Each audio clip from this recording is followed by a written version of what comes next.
নমস্কার বন্ধুরা, আজ আমরা বানাবো বেগুন বাহার। তার জন্য প্রথমে আমরা এরকম সাইজের বেগুন নিয়েছি, এর থেকে ছোট হলে আরো ভালো। এরপর আমরা বেগুনগুলোকে ভালো করে কেটে নেব।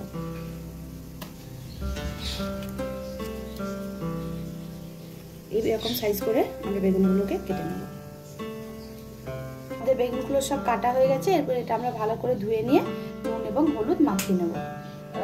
বেগুনগুলো আমরা ভালো করে ধুয়ে নিয়েছি। এরপর এটাকে আমরা নুন হলুদ মাখিয়ে নেব।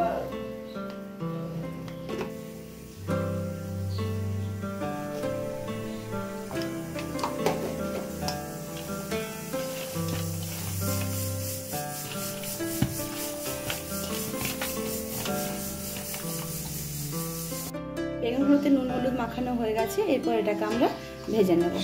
এবার আমরা বেগুনগুলো ভেজে নেব। তার জন্য কড়াইয়ে তেল গরম করে নিয়েছি। এরপর আমরা আস্তে আস্তে বেগুনগুলো দিয়ে দেব।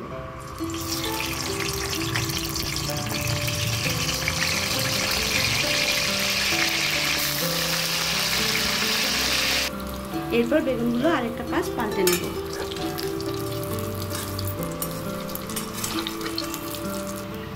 আমাদের বেগুনগুলো ভাজা হয়ে গেছে। এরপর এগুলো আমরা উঠিয়ে নেব এবং এভাবে সব বেগুনগুলো আমরা ভেজে নেব। আমাদের বেগুনগুলো সব ভাজা হয়ে গেছে। এরপর আমরা এটার জন্য মশলাটা বানিয়ে নেব। প্রথমে এর মধ্যে একটুখানি পাঁচফোড়ন দেব, একটুখানি পেঁয়াজ এবং কাঁচা লঙ্কা ফোড়ন দেব। হালকা করে ভেজে নেব। এরপর এর মধ্যে আমরা বাটা মশলা দেবো, পেঁয়াজ, আদা, রসুন। এরপর একটুখানি হলুদ দেবো, একটু মশলা দেবো, সামান্য একটু নুন দিয়ে ভালো করে মশলাটা কষিয়ে নেব। মশলাটা আমাদের ভালো করে ভাজা হয়ে গেছে। এরপর আমরা এর মধ্যে একটু জল দিয়ে মশলাটাকে হালকা করে ফুটিয়ে নেব।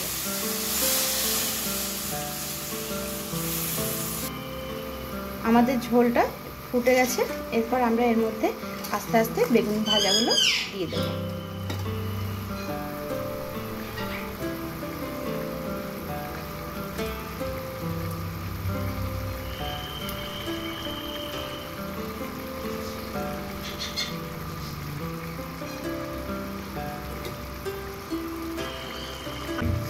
আমাদের ঝোলটা পুরো ফুটে উঠেছে। এরপর আমরা এর মধ্যে একটুখানি কস্তুরি মেথির পাতাটা দিয়ে দেবো।